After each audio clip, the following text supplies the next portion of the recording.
Welcome to the Leaders Brief by EgoMonk. Today we will be analyzing the adverse impact of the COVID-19 pandemic on the airline industry, examining the future of electric cars, and discussing the new Singapore government's foreign labour approach.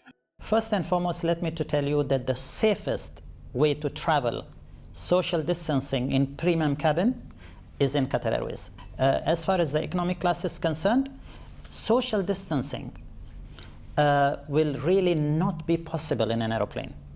And if, like a lot of regulators are trying to impose it on a commercial flight, it will be a huge dent on the operating costs of our airline. For example, if I start social distancing by keeping one seat empty between passengers, I will only be carrying 50% of the load factor. If I do even more aggressive, like some countries may require us to do, that even keep one row empty behind a passenger, which means I will only carry 30% of the capacity of the airplane, which means that then I will have to put up the ticket price by over 300% to cover the cost of my operations.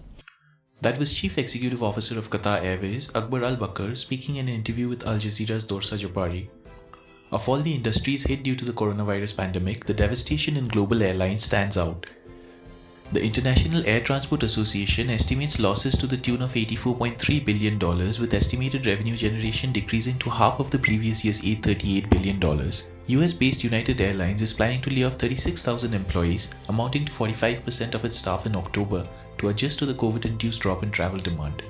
Emirates is planning to lay off 15% of its workforce, or about 9,000 employees, due to the decrease in business. Air France has announced 7,500 job cuts, and every industry directly or indirectly linked to the aviation sector is having to undergo equally grim losses. Several airline companies are expected to close down, with some such as Virgin Australia and South African Airways having already filed for insolvency. In the absence of an effective vaccine, air travel is not going to see much recovery either.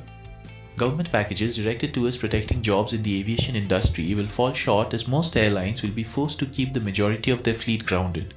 Furthermore, as Akbar Al Bakr pointed out, government regulations demanding social distancing are going to inflate airfares by as much as 300%. While companies are hoping for a vaccine to come to their rescue, they have begun adapting towards the possibility of a long period of decreased travel. They are putting in place several precautionary measures, such as the use of face shields, robots to sanitize airports, and thermal screening to cater to the minimal number of passengers. Although flight operations are resuming in a controlled manner in various places, carriers are to expect further periods of lockdowns and ban on travel in the coming months. Presently, vaccines are expected to complete final trials by the end of 2020, so the global aviation industry may see a return in demand after March 2021. In the automobile sector, there has been an increase in demand for vehicle purchases in several developing countries due to a growing preference for private travel over public transport. However, with frequent lockdowns halting manufacturing and retail activities across the world, the automobile industry is also estimating losses in the billions of dollars. Japanese carmaker Toyota, which has never registered a loss since its establishment in 1937, announced that it estimates a $4.4 billion annual loss this year.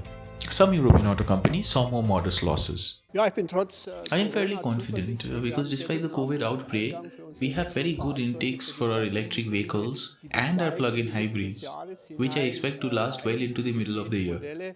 Maintaining battery production will be a major challenge, and above all, to make full use of capacities to get the electric vehicles on the road. That will be demanding, and the new production startups will also be demanding, but there is no reason to doubt that we will be able to achieve our goals. Volkswagen CEO Herbert Diess said in March, Volkswagen, in compliance with the European Green Deal, has decided to ramp up the electric car manufacturing and are upgrading the factories for electric vehicle manufacturing. Europe has set strict emission standards, and governments are keen on incentivizing electric vehicles by providing subsidies towards their purchase.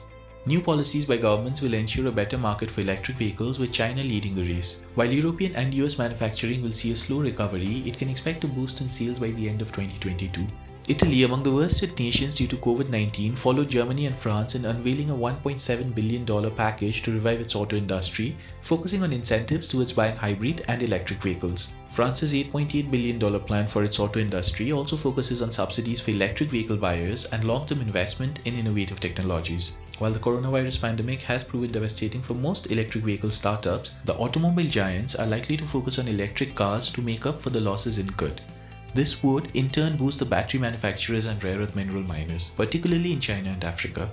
Amidst the pandemic and fast-changing nature of Asia's trading landscape, Singapore recently saw a new government formation, with Prime Minister Hsien Loong-led People's Action Party winning 83 of 93 parliamentary seats. Although an impressive feat, the numbers appear to be a matter of concern for the Prime Minister. Here is what he said.